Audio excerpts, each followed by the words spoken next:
Hi friends, and welcome back to a new episode of Let's Talk Elvis. I'd like to talk to you a little bit, ladies and gentlemen. A lot of the things that happened from my side of the story. There's been a lot written and a lot said about what happened to me, but never from my side.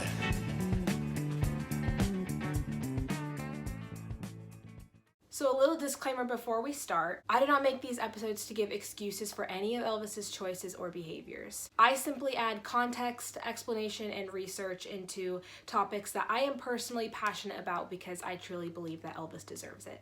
So today we are going to be discussing something that has always been pretty important to me, and that is the idea of Elvis in the later years and close to when he passed away. So when it comes to like 75 to 77 Elvis, that Elvis always gets treated differently. He's always given like these backhand compliments like, well, even though he's fat, he's still sexy, or even though he's fat, his voice was so good still, he was still really talented. The truth is, Elvis wasn't fat because he was lazy. Elvis wasn't fat because he ate too much fast food, and Elvis wasn't fat because he was some kind of druggie. He was really sick. He was bloated.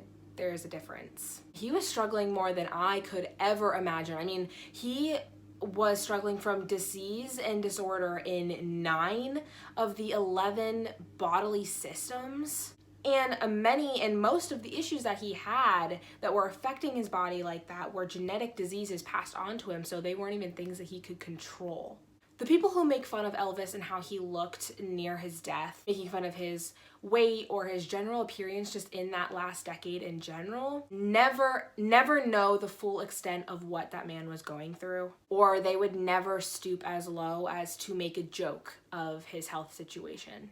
So to me, Elvis was somewhat of a hero in the 70s. When you take the time to fully understand what that man was going through and what his body was going through, and yet he still went on to work and to perform and to give his best in every performance that he could for his fans, you can see how much he loved his fans, what lengths he would go to just to give them the best show that he possibly could. He knew that they loved him so much, they paid and they traveled to see him. He did not want to let them down or disappoint them. He was actually quoted many times saying that he felt like he had an obligation to those fans, and people were counting on him.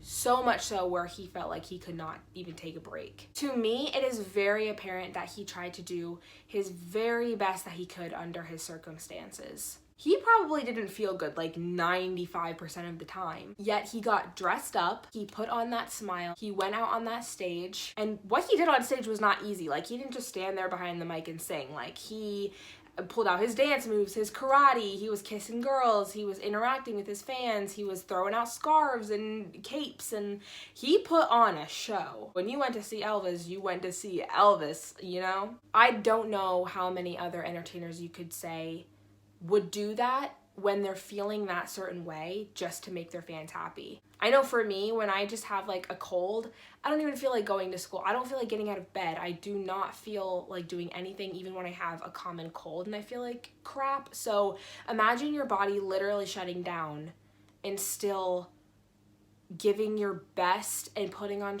like 2 shows a day, 7 days a week. Like, it just blows my mind. So when people say, even though he looked like that, he was still sexy, it bothers me, because why can't you be both? I know me and Maggie over on Instagram, Elvis and Leather, we've talked about this before a lot, but it's like, why can't you be both fat and sexy? Or why can't you be both sick and sexy? Or why can't you be fat, sick, sexy, and still extremely talented? Like, why can't you be all of those things? Why does it have to be one or the other, you know?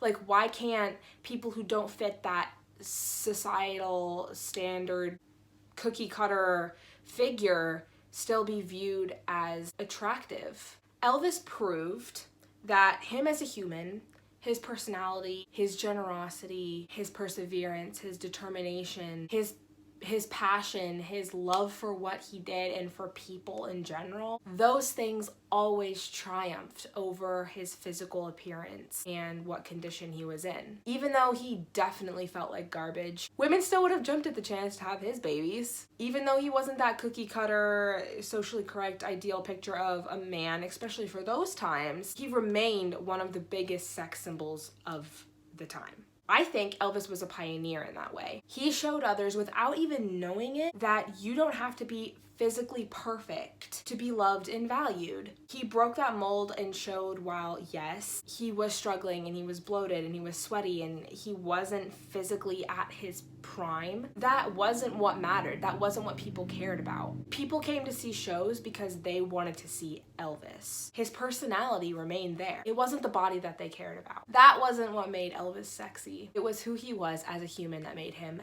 the most attractive human being there ever could be. The way he treated his fans, the lengths that he would go to make sure that they had the most wonderful hour of their life coming to one of his shows, that showed. Putting someone down for their physical appearance or making assumptions about their health and how they treated their body without knowing the complete and full story is, in my opinion, one of the lowest things a person could do. It's sad to still have to address this behavior in 2021, but unfortunately people still find it funny to make fun of people or judge people purely based off of their appearance, their physical outward appearance. I promise you that if someone were to do that to you, you would not find it to feel so great. Now, would you, queen? And I also know that if you properly educated yourself or took the time to find out the details on someone's health issues, if you're that interested, you would feel awful about turning them into any kind of joke whatsoever. Even though Elvis was a huge entertainer and even though he is physically gone from this world,